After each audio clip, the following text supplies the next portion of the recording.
Today has accessed superstar Amitabh Bachchan's statement to the CBI on the 1984 anti-Sikh riots. In his statement, the film star has said that he was in Delhi on the day Indira Gandhi was assassinated. He says that he rushed to Indira's residence after hearing about the firing incident. He says he visited her at AIIMS where she was declared dead. Later, he also attended her funeral. Bachchan has said that he stayed in Delhi till the 11th of November in 1984. Later explaining his statement to the media, Amitabh Bachchan said that he has already told the investigators whatever he could remember. मेरा उसके साथ कोई लेना देना नहीं है। 84 rights के बाद बहुत सारे ऐसे बयान आ रहे हैं। उन्होंने मुझसे पूछा आप कहाँ थे, तो मैंने कहा मैं अपने बाबूजी के घर पे था। वो लोग आए थे मुझसे पूछने कि आप कहाँ थे और ये बाकी लोग कौन थे आपके इर्द गिर्द। मैंने बताया मुझको याद नहीं है, बहुत पुरानी बात है। जितना मुझको याद था मैंने बता दिया उनको। One is the report says that Titler has contacted the witnesses, influenced the witnesses, paid the money to the witnesses, and the prime witness Surinder Singh's son, Narinder Singh, Titler managed to send him to Canada and got him a job. And when Surinder Singh gave a statement against Titler, so Titler used Narinder Singh to pressurize his father to change his statement. So this clearly makes out an offence under IPC under section 193 and 195A, which has the punishment of 7 years.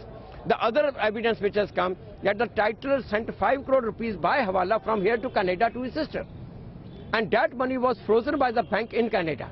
He got the money defrozen and then gave this money to the witnesses.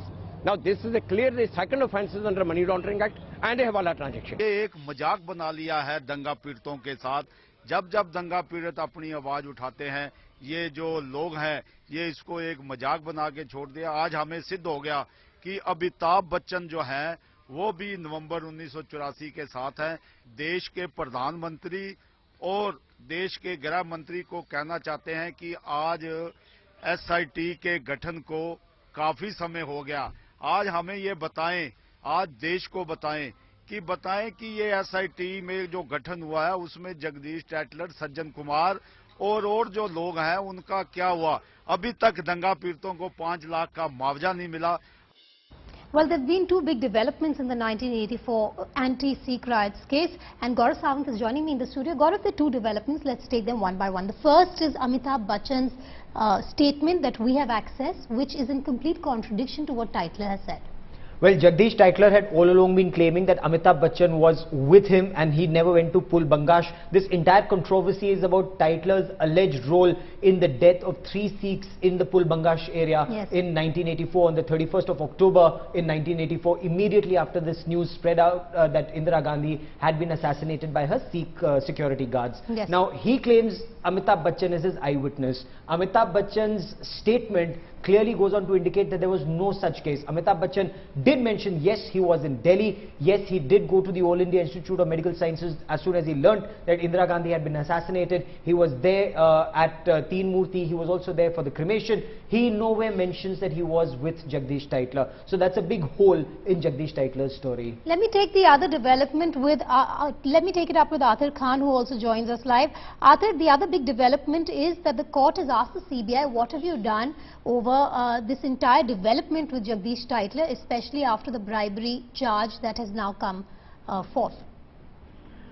Well, that's right. You see, the court has questioned the CBI's role as far as the Hawala transaction was concerned, and CBI had in its own document stated that there was evidence that Jagdish Titler could have routed money through Hawala with the help of Abhishek Verma to Canada to influence the witnesses, and that is why the court has asked the CBI. But then CBI will have its own point of view because by then there was no PMLA. All the sections relating to Ferrar have come post 2000. So the CBI will have to come up with a valid reason as to why it did not act against him.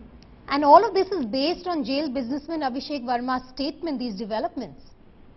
Well, that's right, and he has several cases against him. So this statement, the court will of course look into, what weightage this statement has to be given. This is one word against the other.